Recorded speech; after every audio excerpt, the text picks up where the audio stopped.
Hi everyone, welcome back to the Clock Shop. This is Jim with JR Clocker on eBay. Today we're looking at this movement.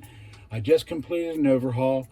We put bushings in it, cleaned it 3 times.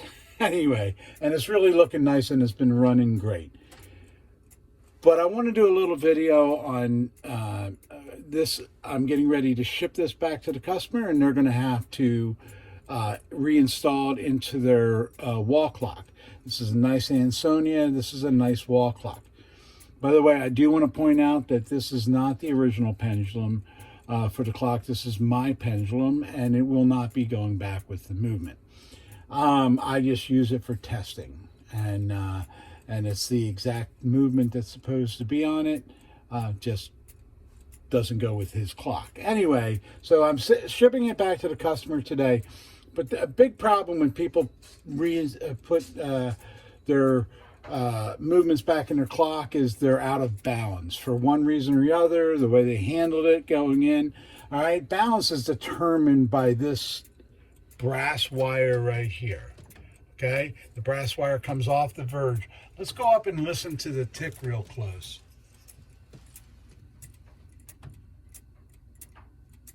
Nice, even, balanced tick, and that's what we say when we say balance. That's what we mean.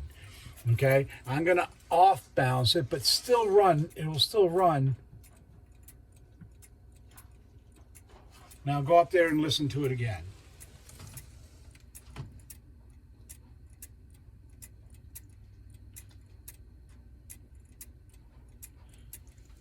Okay, so let me show you what's going on.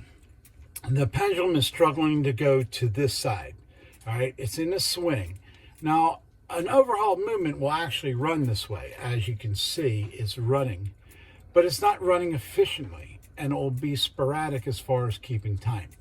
So what we're going to do is show you how you can, after you put it into the case, how you can come in and then balance it. You're going to put this into your case. You're not going to put the face on it, okay? You're not going to put the hands on it. You're going to put it up on the wall. You're going to put your pendulum on it. You're going to start to swing. You're going to take a level, which I'm sending in this movement, and you're going to put the level on the bottom of the case, okay, and that bottom will be way down here, but I'm just going to say here, you're going to lay it on the bottom and make sure that the case is level. I always suggest that there should be a hole somewhere in your case about here where you can put another screw. That keeps it, when you open the door, keeps it from sliding, the clock sliding on the wall. It's just a good idea. And most clocks you'll see, they'll have a little hole there. What's that for? That's to better secure the case on the wall. So once you get it balanced or leveled, you put the screw in and you check the level again, make sure it's level. Now we know the case is level. We put the movement's in the case already. So we're now going to check the balance. So we start swinging. If it's like a drum beat, tick, tick, tick, tick, tick, tick, that's great. You don't have to do anything. But if it's like it is right now, you're going to have to bend this wire, okay? And every clock's different depending on which side it comes down by the hour tube or the minute tube. But what you do is you put a curve in it, or you take curve out of it, okay? This one's pretty straight, okay? So, but what I do is put 2 fingers on there and push, and that puts just a little bit more curve in it. On this clock, it made it worse. So you can tell, oh yeah, that's going to make it worse.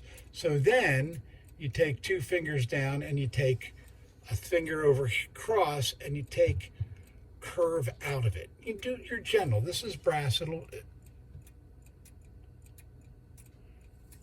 Now it's pretty darn close. You'll get just a hair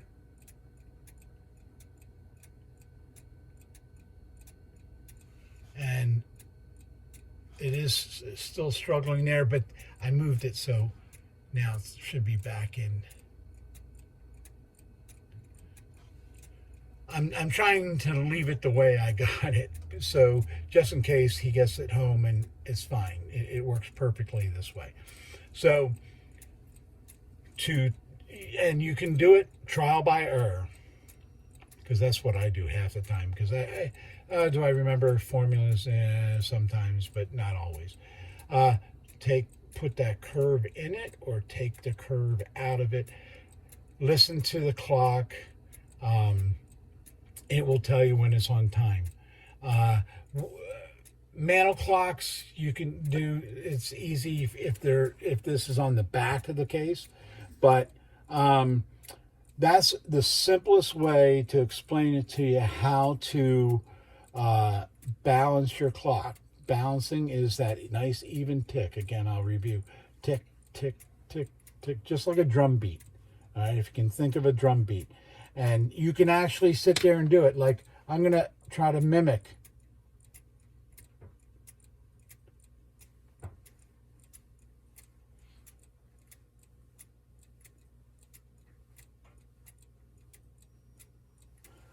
Now, I can put a computer on it, and it's going to be really close.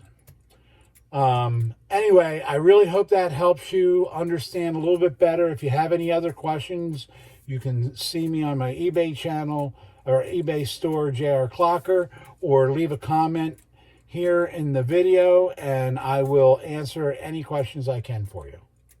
Thanks for stopping by. Hey, I got a little tip for you here. This is Jim with JR Clocker on eBay.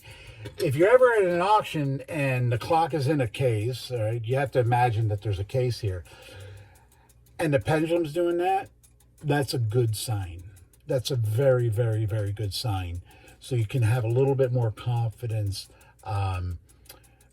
purchasing that clock. If you can see this pendulum wire, now it can be on the back too. It can be on the back side of it. But if you see it running, what we call running off, okay, it's running off on its own. And so it doesn't have a pendulum on, but it's so free that it has so much power. It's so clear.